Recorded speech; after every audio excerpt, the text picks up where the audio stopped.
immunization orders in Oyo. Still in Oyo State, Ibadan sawmill under bridge to be closed for rehabilitation as motorists advised to take alternative routes. Kaduna train directs immediate implementation of surveillance system. And on the foreign scene, more than 3.9 million Ukrainians flee war. The news in details. The Oyo State government has reiterated its commitment to leave no stone unturned in harnessing the natural resources at its disposal.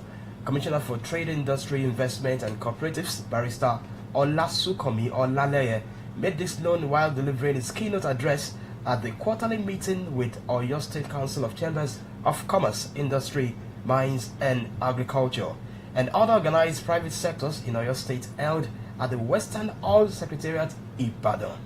According to Honorable Olaleye, the purpose of the quarterly meeting is to encourage interaction among relevant stakeholders, interest groups and government with a view to ensuring viral business environment conducive for productive investment in the state.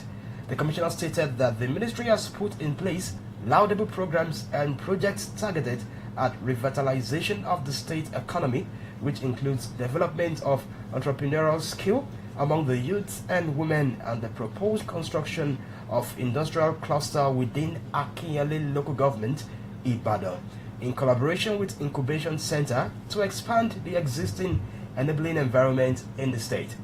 Olaleye further explained that the ministry is fully geared up to celebrate with other African countries the Africa Industrialization Day come 20th November, which is the day set by United Nations to raise awareness regarding the industrialization challenges faced by the continent.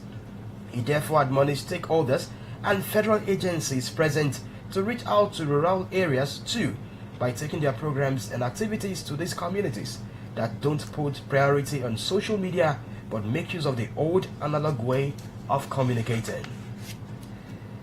AC Health Initiative has said it is already working on scaling up its medical and healthcare interventions beyond the 95 facilities it is currently working across Oyo State. Out of the 33 local government areas is to be expanded to reach more council areas, expanding the scope, particularly its platform, to offer other healthcare services such as family health planning, immunization, among other aspects of general healthcare for women and young people across the state. The Executive Director, SC Health Initiative, Rhoda Robinson, made the disclosure while speaking with reporters after a tour of the Idi Ogugun Primary Health Care Facility, Agodi Gate, Ibadan, to interact with healthcare workers and pregnant women at the facility. The non-governmental organization had, in company of the Intellectual Property Research Deployment Solutions, New York, alongside other partners and key stakeholders, visited the project facility to access and see firsthand how interventions deployed are put to use, especially in the bid to improve maternal health care outcomes in Oyo State.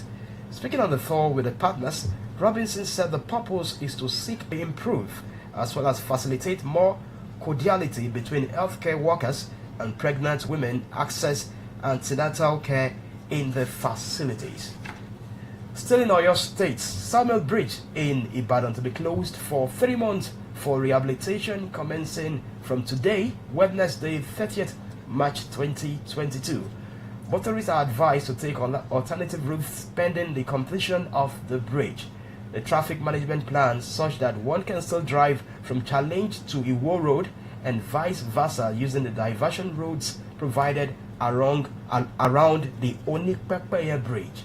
However, same is not possible for Agodi Gate to Alakia and vice versa commuters, as they are to make use of Green Springs and Aloore quarters as diversion routes depending on their various destinations.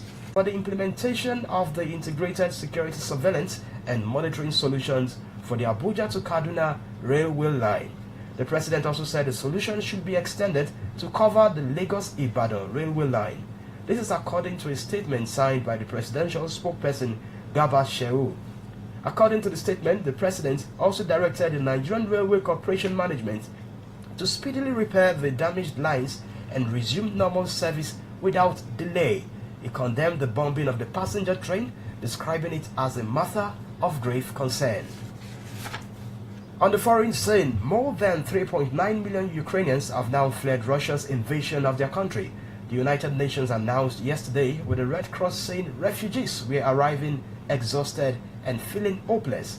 UNHCR, the UN Refugees Agency, said 3,901,713 Ukrainians had fled the country, a figure up 38,916 from Monday's update.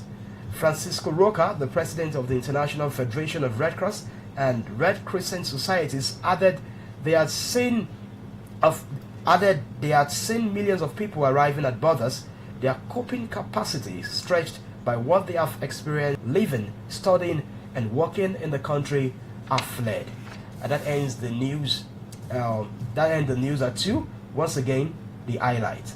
We are committed to enhancing natural resources at our disposal, or your government.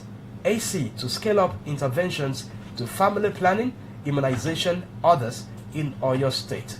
Still in Oyo State, Ibadan Sawmill under bridge to be closed for rehabilitation as motorists advised to take alternative routes. Kaduna train attack, Buhari directs immediate implementation of surveillance system. On the foreign scene, more than 3.9 million Ukrainians flee war zone. And once again, don't forget you can follow us on all our social media platforms, on Facebook at Aloore Radio, YouTube at Aloore Radio, or you visit our website on www.aloreradio.com. You can also download our application via the Google Play Store, Aloore Radio. Once again, my name is Eneyo Asukwo. Thank you for joining us and do have a good day.